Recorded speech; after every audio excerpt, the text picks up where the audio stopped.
एक ऐसा अभिनेता जिसके अक्खड़ स्वभाव से हर कोई नाराज था। एक ऐसा एक्टर जो पहले था पुलिस इंस्पेक्टर। एक ऐसा कलाकार जो 40 वर्षों तक अपनी आवाज के कारण मशहूर था, पर आखिरी में इनकी आवाज ने इनका साथ छोड़ दिया। ये है एक तेज तर्रार एक्टर राजकुमार। लीजेंडरी एक्टर राजकुमार का जन्म 1926 में हुआ था। राजकुमार एक एजुकेटेड कश्मीरी फैमिली से बिलोंग करते थे। ये असली पंडित थे और इनका नाम था कुलभूषण पंडित। इनके 2 भाई और 5 बहनें थी। राजकुमार कहते थे कि उनका एंटरटेनमेंट तो घर ही में हो जाता है। ये कुल 8 भाई बहन थे और आपस में ही खिलते लड़ते झगड़ते टाइम पास हो जाता। राजकुमार के पिता पढ़े लिखे थे, इसलिए इनकी पढ़ाई पर बहुत ध्यान देते थे और राजकुमार को अनेक भाषाओं का ज्ञान भी था। इन्होंने वेद पुराणों का भी अध्ययन किया और संस्कृत भाषा भी जानते थे। 14 वर्ष की आयु में ये मुंबई आ गए। पढ़ाई लिखाई के बाद इनकी मुंबई में सब इंस्पेक्टर के पद पर नौकरी लग गई। ये 6 फुट लंबे थे, इसलिए इनके दोस्त कहते थे, यार तुम्हें तो फिल्मों में काम करना चाहिए। राजकुमार कभी भी फिल्मों में आना नहीं चाहते। ये कहते थे, मैं तो एक पुलिस इंस्पेक्टर हूँ और मेरा काम है समाज की सेवा करना। इनके दोस्तों ने इनको बहुत प्रेशराइज किया और इनकी फोटो निकाली गई और फोटो प्रोड्यूसर के पास भेजी। प्रोड्यूसर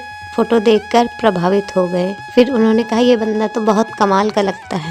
फिल्म रंगीली से इनकी एक्टिंग करियर की शुरुआत हो गई। इन्हें फिल्म मिली मदर इंडिया, जिसमें इन्होंने नरगिस के पति का रोल बखूबी निभाया। पहले दिलीप कुमार को राधा के पति का रोल ऑफर किया गया था, मगर दिलीप कुमार ने मना कर दिया था। ये फिल्म ऑस्कर के लिए नॉमिनेट होने वाली पहली भारतीय फिल्म थी। फिर 1957 में ऑस्कर पहुंचे थे राजकुमार। 1957 में आई फिल्म नौ शेरवाए दिल से राजकुमार को प्रसिद्धि मिली थी। फिल्म नौ शेरवाए आदिल से इन्हें प्रसिद्धि मिली थी। इनकी एक के बाद एक फिल्में रिलीज होने लगी। पहली बार ये पहले पर्दे पर दिलीप कुमार के साथ फिल्म पैगाम में नजर आए। फिल्म दिल एक मंदिर से इन्हें अवार्ड मिला। यश चोपड़ा और BR चोपड़ा इन्हें बहुत पसंद करते थे। फिर इन्होंने की फिल्म वक्त, जिसमें ऐसी डायलॉग डिलीवरी थी जिसने इनका वक्त बदल दिया और इनका अंदाज दुनिया को बहुत पसंद आया। फिर उसके बाद फिल्मों का अंबार लग गया कि फिल्म पाकीजा ने इन्हें बहुत ही प्रसिद्धि दिलाई।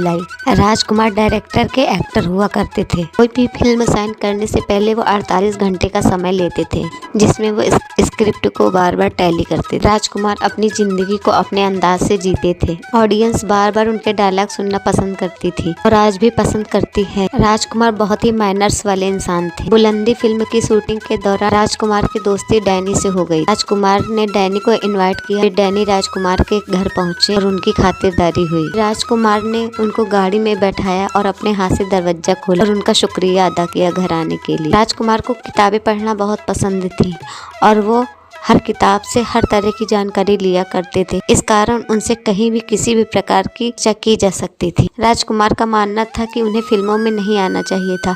वे गलत जगह पे आ गए क्योंकि राजकुमार एक बहुत ही माइनर्स वाले इंसान थे। राजकुमार का किसी भी शूटिंग के लिए टाइम एकदम फिक्स होता था। वो 10 बजे स्टेज पर आते थे और बीच में 2-3 घंटे का ब्रेक लेते थे। उसके बाद वो फिर से शूटिंग पर आते थे। नाइट की शिफ्ट होती थी तो वो 7 बजे आते थे और 12 बजे पैकअप कर बोल देते थे। ये अंदाज था राजकुमार का। एहसान लेना उन्हें बिल्कुल भी पसंद नहीं था। अपने बेबाक अंदाज की वजह से उन्होंने कई लोगों को दुखी भी किया, कई लोगों के चहेते भी बन गए। रामानंद सागर उनके दोस्त हुआ करते थे, मगर ये दोस्ती कुछ दिनों बाद टूट गई। रामानंद सागर ने एक आंखें फिल्म के लिए राजकुमार से कहा, मगर राजकुमार ने वो फिल्म करने से मना कर दिया। तब ये फिल्म धर्मेंद्र की झोली में जा गिरी और जो सुपरहिट साबित हुई। राजकुमार और राज कपूर की भी बहुत तगड़ी दुश्मनी रही। अभिनेता प्रेम चोपड़ा की जब शादी थी तो उस पार्टी राज कपूर और राजकुमार दोनों लोग गए थे। राज कपूर ने उस दिन ज्यादा पी ली थी। उन्होंने चिल्ला कर राजकुमार से कहा, तुम एक हत्यारे हो, तुम एक हत्यारे हो, तुम एक हत्यारे। तब राजकुमार ने कहा, जानी बेशक मैं एक हत्यारा हूँ, मगर मैं कभी भी तुम्हारे पास काम मांगने नहीं गया, बल्कि तुम मेरे पास खुद आए हो। वह यूँ था, जब मदर इंडिया फिल्म बनी थी तब राजकुमार रातों रात सेलिब्रिटी बन गए थे। कुछ दिन बाद ये सड़क पर गाड़ी से जा रहे थे तो रास्ते में कुछ लोग मिले और इनसे छींटाकशी करने लगे। तब राजकुमार की उनके साथ हाथापाई हो गई और उसी में एक आदमी मर भी। इसी के चलते इनको 1 साल और फिर ये बरी हो गए। इसी बात को लेकर राज कपूर ने इन्हें ताना कसा। इस केस के बाद राजकुमार ने अपनी नौकरी को पूरी तरह से छोड़ दिया, बस ये फिल्मों पर डिपेंड हो गए। इसके बाद ये बहुत चले और हर कोई इनको अपनी फिल्म में लेना चाहता था। जब राज कपूर मेरा नाम जोकर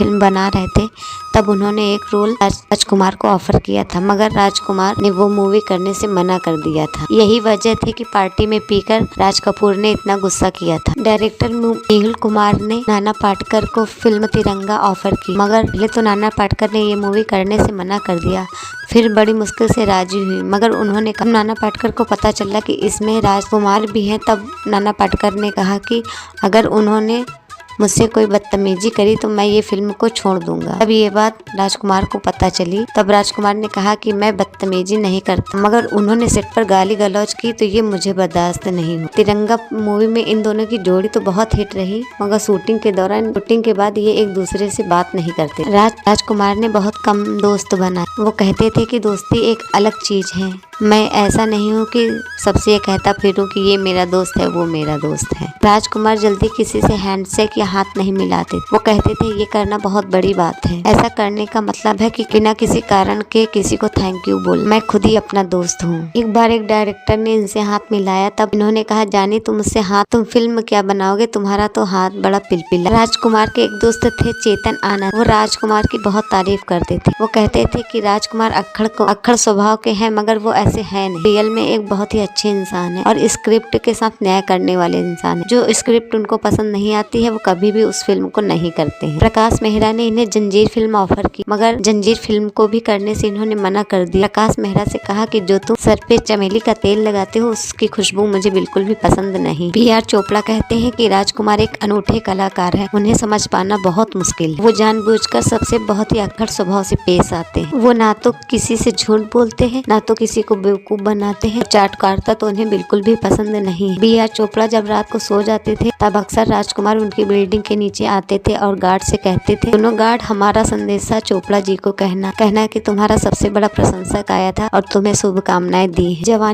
जवानी में किसी बीमारी के चलते उनके सर के बाल सारे चले गए थे, इसलिए राजकुमार हमेशा बिग पहना करते थे। राजकुमार का अंदाज था किसी को छेड़ना, बेबाक से बोलना। एक बार उन्होंने गोविंदा से कहा था, भाई गोविंदा, तुम एक्टर तो बहुत अच्छे हो, मगर कभी हीरोइन को भी मौका दिया करो डांस करने का। एक्ट्रेस जीना तमान की फिल्म देखकर एक बार राजकुमार बाहर निकल रहे थे, तो जीना तमान भी वहीं पर थी। तब उन्होंने जीना से कहा, जीना तुम बहुत ही खूबसूरत हो, फिल्मों में काम क्यों नहीं करती। राजकुमार अपने आप को मजाकिया कहलाना पसंद करते थे, ना कि सनकी। एक बार उन्होंने म्यूजिक डायरेक्टर बप्पी लहरी से कहा, जानी बप्पी, हमारे पास जंजीरों के संग्रह में एक मंगलसूत्र की कमी है जो आपने अपने गले में पहन रखा है, ये वही है। एक बार सुभाष घई को जब ये पता चला कि राजकुमार जाने माने संस्कृत के विद्वान है, तब उन्होंने पूछ लिया कि आप ये सबको जानी कहकर क्यों संबोधित करते हैं। तब राजकुमार ने कहा, जानी, लोगों को जितना डराओगे वो उतना ही डरेंगे और हम चाहते हैं कि हमसे कोई प्यार ना करे।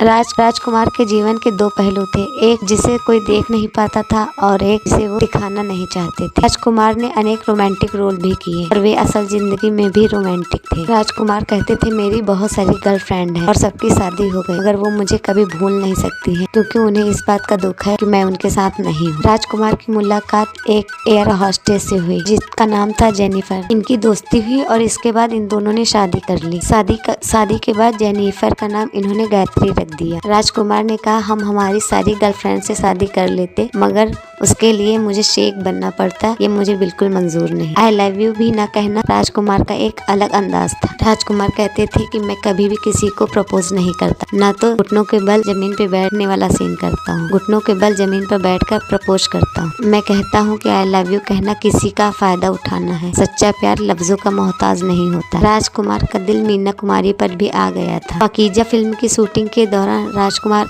अक्सर अपने डायलॉग भूल जाया करते थे और वे मीना कुमारी को निहारा करते थे, जो कमाल अमरोही को खटकता था। इसीलिए पाकीजा में बहुत ही कम सीन राजकुमार के थे और इस फिल्म के बाद कभी भी कमाल अमरोही ने उनके साथ फिल्म नहीं की। ये पारिवारिक जिंदगी और फिल्मी जिंदगी को हमेशा अलग रखा करते थे। राजकुमार ने एक्टिंग को अपनी नौकरी माना और किसी भी पार्टी में अपने परिवार को नहीं ले जाते। राजकुमार के 3 बच्चे थे और ये पिता के रूप में बहुत स्ट्रिक्ट थे, मगर हर कदम पर बच्चों की मदद करते थे। इनके बच्चों ने भी फिल्मों में ट्राई की, मगर कोई भी सफलता नहीं मिली। राजकुमार बच्चों के बारे में बहुत सोचते थे, इसलिए वो चाहते थे कि वो शादी के बाद भी बच्चों के साथ ही रहे। लास्ट समय में राजकुमार की हालत बहुत खराब हो गई, उनके गले से आवाज भी नहीं निकलती थी, पास में ही जाकर ही उनकी आवाज को सुना जा सकता था। जो आवाज सुनकर अच्छे विलन हिल जाते थे, वो आवाज अकेले में भी सुनाई नहीं पड़ती थी। जब राजकुमार को ये महसूस हुआ ये रात उनकी जिंदगी की आखिरी रात होने वाली है, तब उन्होंने अपने परिवार को अपने पास बुला लिया और कहा कि मेरा क्रियाक्रम एकदम शांतिपूर्वक किया जाए। मेरी मौत का पता